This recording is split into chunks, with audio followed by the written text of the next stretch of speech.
J'avais pourtant fait la promesse à Shusharman que jamais il n'aurait à s'incliner devant aucun roi, aucun. Et aujourd'hui, il s'incline devant moi. Yudhishthir m'a fait mentir. Il m'a fait rompre mon serment. C'est une insulte, il m'a humilié. Majesté, si tels sont vos ordres, je serai honoré de prendre le commandement de votre armée et de faire s'incliner chacun des Pandavas devant vous. Non.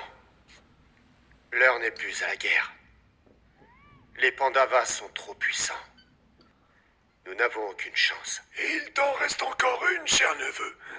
Eh oui, que dirais-tu si je te prédisais que Yudhishthir te remettra lui-même les clés de son royaume?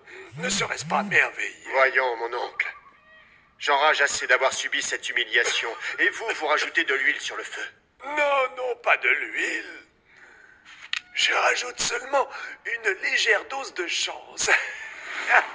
Shakuni avait trouvé le moyen de détruire les Pandavas. Il savait qu'aucun roi ne refuserait un défi le jour de son couronnement. Alors, sur les conseils de Shakuni, Duryodhana défia le nouveau roi au jeu de dés. Eh bien, j'accepte. Mais à moi l'honneur de choisir les dés. Ah, bien entendu.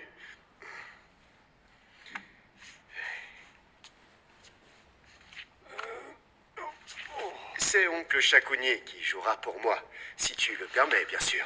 Après tout, cela reste la famille.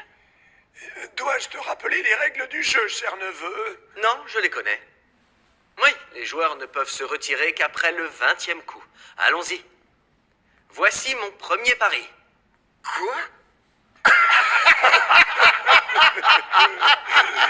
Ça, tu es sérieux? Eh bien, moi, je parie tous les bijoux que je porte. Voilà.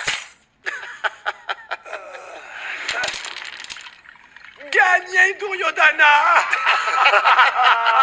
Sur ce prochain lancer, je parie tout l'or de mon royaume. Je te suis. Gagné! Tous mes chars et mes calèches. Je te suis. J'ai gagné! Mes éléphants. Je te suis. Gagné!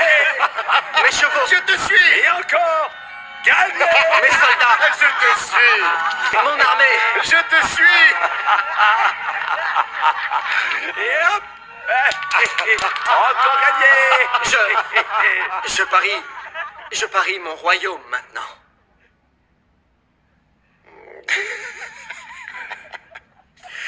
Tu en es sûr, Majesté. Cette grave décision ne dépend que de toi.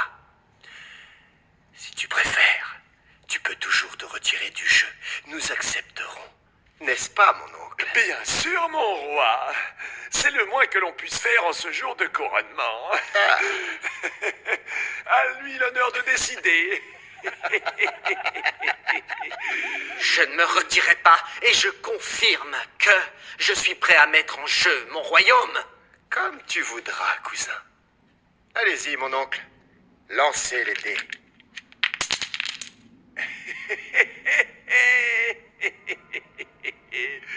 Nous avons gagné!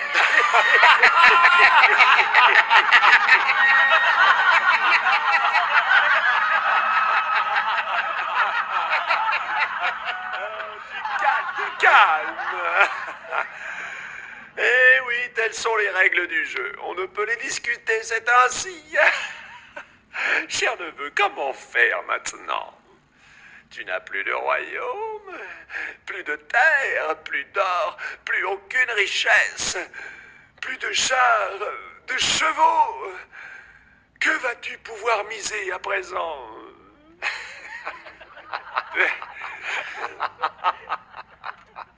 Je vais miser mon frère. Arjun.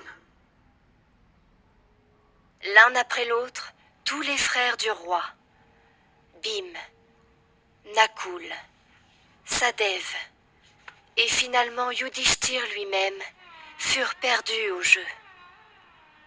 Le plan de Shakuni avait réussi. Arjun ne dit rien. Il resta silencieux jusqu'au dernier lancer de dés.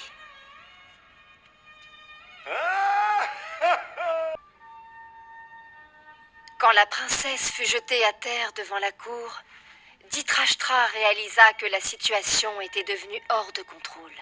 C'est ainsi qu'il demanda que le dernier pari à jouer soit le bannissement du royaume pour une période de 12 ans. 12 années de bannissement suivies d'une année d'exil total. Si au cours de cette 13e année, les Pandavas étaient vus dans le royaume, leur bannissement serait prolongé pour une nouvelle période de 12 ans. Et c'est gagné! Duryodhana fut encore vainqueur. Les Pandavas devaient partir.